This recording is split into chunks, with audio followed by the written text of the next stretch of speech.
Hi, Foxflower in Hawthorne, Montessori. I miss you guys so much. I miss being there for aftercare every day so much. I miss seeing your bright and your beautiful faces. They really do make my day. I hope that everyone is spending their time outside, staying healthy, and just spending it with family and loved ones during this time that we're not able to be physically together. I'm glad we do get the chance to be virtually together through like the internet and Zoom and all that cool stuff. So today I'm going to go ahead and read a book to you. It's called Last Stop on Market Street. And I don't have the actual physical book form.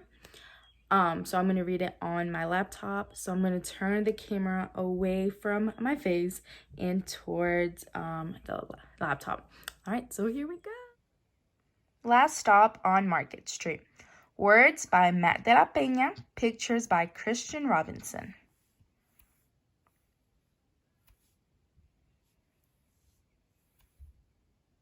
For Luna and her two grandmas, Ronnie and Grace. For Nana. CJ pushed through the church doors, skipped down the steps.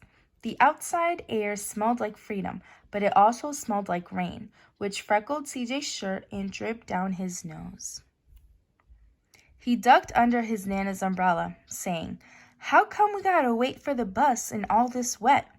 "Trees get thirsty, too," his grandma told him. "Don't you see that big one drinking through a straw?" CJ looked for a long time, but never saw a straw. From the bus stop, he watched water pool on flower petals, watched rain patter against the windshield of a nearby car. His friend Colby climbed in, gave CJ a wave, and drove off with his dad. "Nana, how come we don't got a car?" "Boy, what do we need a car for? We got a bus that breathes fire, and old Mr. Dennis, who always has a trick for you." The bus creaked to a stop in front of them. It sighed and sagged, and the door swung open. "What's that I see?" Mr. Dennis asked. He pulled a coin from behind CJ's ear, placed it in his palm. Nana laughed her deep laugh and pushed CJ along. They sat right up front. The man across the way was tuning a guitar. An old woman with curlers had butterflies in a jar.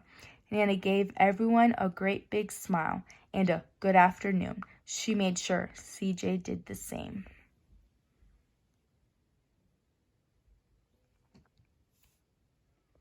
The bus lurched forward and stopped, lurched forward and stopped. Nana hummed as she knit. "How come we always gotta go here after church?" CJ said. "Miguel and Kobe never have to go nowhere." "I feel sorry for those boys," she told him. "They'll never get a chance to meet Bobo or the Sunglass Man. And I hear Trixie got herself a brand new hat." CJ stared out the window, feeling sorry for himself. He watched cars zip by on either side, watched a group of boys hop curbs on bikes. A man climbed aboard with a spotted dog. CJ gave up his seat. "How come that man can't see?" "Boy, what do you know about seeing?" Nana told him. "Some people watch the world with their ears." "That's a fact. Their noses, too," the man said, sniffing at the air. "That's a mighty fine perfume you're wearing today, ma'am." Nana squeezed the man's hand and laughed her deep laugh. Two older boys got on next. CJ watched as they moved on by and stood in back. "Sure wish I had one of those," he said. Nana set down her knitting. "What for? You got the real live thing sitting across from you. Why don't you ask the man if he'll play us a song?" CJ didn't have to. The guitar player was already plucking strings and beginning to sing. "To feel the magic of the music," the blind man whispered. "I like to close my eyes." Nana closed hers too. So did CJ and the spotted dog. And in the darkness, the rhythm lifted CJ out of the bus and out of the busy city. He saw sunset colors swirling over crashing waves. saw a family of hawks slicing through the sky, saw the old woman's butterflies dancing free in the light of the moon. CJ's chest grew full, and he was lost in the sound, and the sound gave him the feeling of magic. The song ended, and CJ opened his eyes. Everyone on the bus clapped, even the boys in the back. Nana glanced at the coin in CJ's palm. CJ dropped it in the man's hat. "Last stop on Market Street," Mr. Dennis called.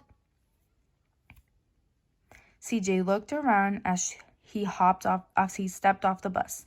Crumbling sidewalks and broken down doors, graffiti-tagged windows and boarded-up stores. He reached for his Nana's hand. "How come it's always so dirty over here?" She smiled and pointed to the sky. "Sometimes when you're surrounded by dirt, CJ, you're a better witness for what's beautiful." CJ saw the perfect rainbow arcing over their soup kitchen. He wondered how his Nana always found beautiful where he never even thought to look. He looked all around them again, at the bus rounding the corner, out of sight, and the broken street lamps still lit up bright, and the stray cat shadows moving across the wall. He spotted their familiar faces in the window. He said, "I'm glad we came." He thought his Nana might laugh, her deep laugh, but she didn't. She patted him on the head and told him, "Me too, CJ. Now come on."